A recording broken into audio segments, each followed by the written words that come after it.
Hay edificios que cumplen una función y otros que la superan. Lugares donde no solo pasó gente, sino donde pasaron cosas demasiado intensas, como para desaparecer sin dejar rastro. Este no es un relato de fantasmas, no es una historia armada para asustar, y tampoco es un intento de explicar lo inexplicable. Es un recorrido por un hospital real que funcionó durante décadas, que hoy está cerrado, y donde muchas personas, sin buscarlo, vivieron experiencias que todavía no saben cómo encajar. Vamos a hablar de médicos, enfermeros, vigilantes, gente acostumbrada a la rutina, al cansancio, a la noche, al silencio. Personas que no entraron esperando ver algo raro, pero salieron con más preguntas que respuestas. Porque a veces el misterio no aparece de golpe, a veces se filtra, se repite, se acumula. Y cuando eso pasa, la pregunta deja de ser ¿esto es real? Y pasa a ser otra mucho más incómoda. ¿Qué queda en un lugar después de tanto dolor? Hoy en Quién Sabe, el Hospital del Tórax.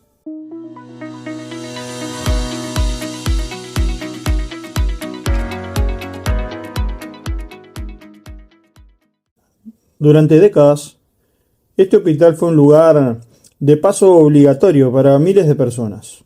Personas que entraban con miedo, personas que entraban con esperanza, personas que entraban sabiendo que quizás no iban a salir.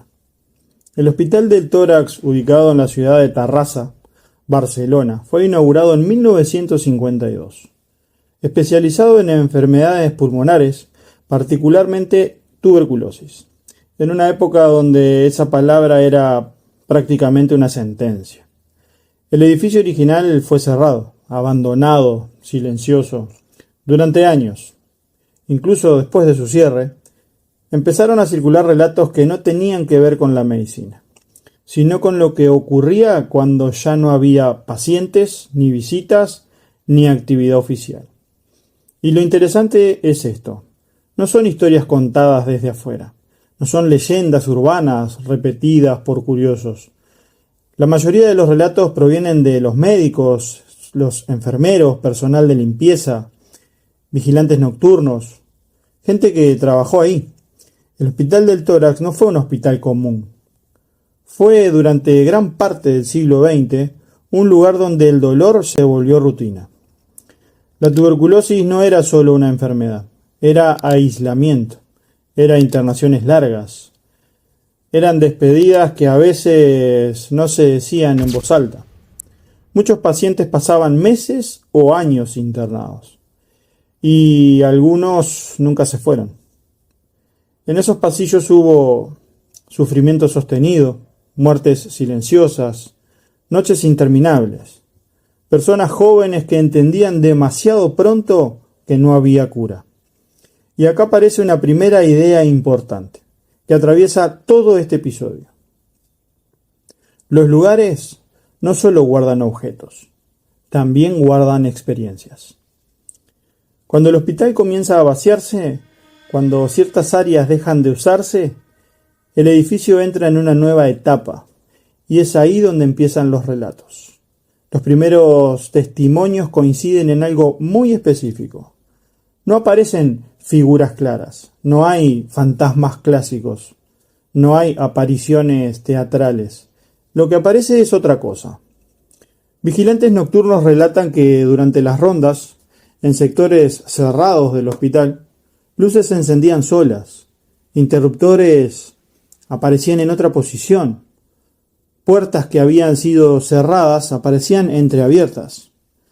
Al principio se atribuyó a fallas eléctricas, a viejas instalaciones, pero el problema fue la repetición.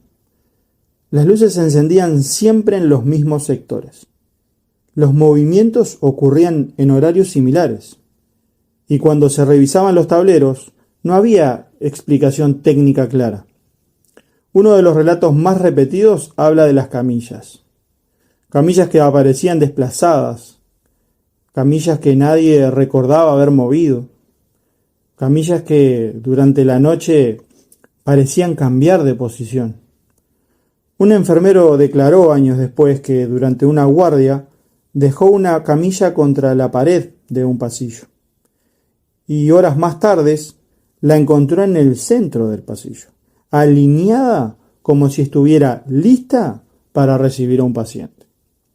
No había corrientes de aire, no había personas autorizadas en ese sector, y lo más inquietante, no fue la única vez que ocurrió. Pero quizás lo más perturbador no tiene que ver con objetos, sino con sonidos, voces. No gritos, no lamentos exagerados, voces bajas, lejanas, difíciles de identificar. Los trabajadores describen lo mismo. Conversaciones apagadas, murmullos, pasos detrás de ellos. Y cuando se daban vuelta, claro, no había nadie. Y acá aparece un detalle clave. No ocurría en todo el hospital.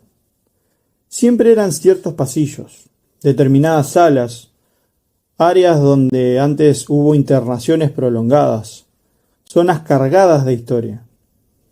Algunos médicos, formados científicamente, intentaron explicarlo desde lo racional, claro. Acústica antigua, cañerías, dilatación de materiales, estrés laboral. Y todo eso es válido. Pero entonces aparece la pregunta incómoda. ¿Por qué distintas personas, en distintos años y con distintos roles, describen experiencias tan similares? Un ex vigilante relató algo que marcó un punto de quiebre para él. Durante una noche tranquila, mientras hacía su ronda, escuchó pasos detrás suyo. Pensó que era un compañero. Los pasos se detenían cuando él se detenía. Avanzaban cuando él avanzaba. Decidió girar bruscamente. Para su sorpresa, no había nadie. El pasillo estaba completamente vacío. Días después pidió el cambio de turno. Nunca volvió a hacer guardias nocturnas ahí. No porque creyeran fantasmas, sino porque no podía ignorar lo que había vivido. Y esto es importante remarcarlo. La mayoría de los testigos no buscaban una explicación paranormal. Muchos evitaron hablar del tema durante años, otros lo comentaron solo entre compañeros, porque hay algo que se repite en todos estos relatos. El miedo no es a ver algo, el miedo es no entender qué está pasando. En el paso del tiempo, el hospital fue cerrando sectores, algunas áreas quedaron completamente abandonadas, y curiosamente, los relatos no desaparecieron. Incluso personas que ingresaron al edificio después de su cierre, para tareas puntuales, describen sensaciones similares. Incomodidad repentina, sensación de ser observados, cambios bruscos en la temperatura, un silencio pesado, por así decirlo. No era terror, no era pánico, era algo más difícil de describir. Acá es donde conviene frenar un segundo, porque este episodio no se trata de afirmar que hay fantasmas, se trata de algo más complejo. ¿Qué pasa cuando un lugar concentra durante décadas dolor, enfermedad y muerte? ¿Desaparece todo cuando el edificio queda vacío? ¿O queda algo que todavía no sabemos medir? La ciencia aún no tiene respuestas definitivas para eso. Y admitirlo no es debilidad, es honestidad. Nunca hubo una investigación oficial, profunda sobre los fenómenos del Hospital del Tórax. No hubo comunicados, no hubo estudios públicos. Tampoco hubieron conclusiones finales. Y no porque sea un misterio enorme, sino porque muchas veces es más fácil no preguntar. Decir no sabemos sigue siendo incómodo. Tal vez todo tenga una explicación racional, que todavía no entendamos del todo. O tal vez no.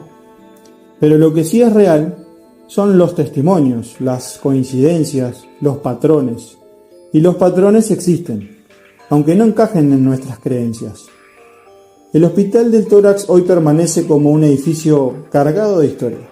Historias médicas, historias humanas y también para muchos historias no resueltas.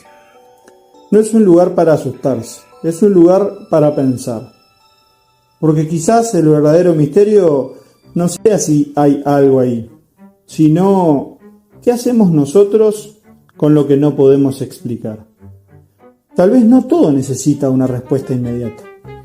Tal vez algunas preguntas están hechas para acompañarnos. Y mientras tanto, lugares como este nos recuerdan algo simple. El final de una función no siempre apaga todas las luces. Algunas siguen encendiéndose solas.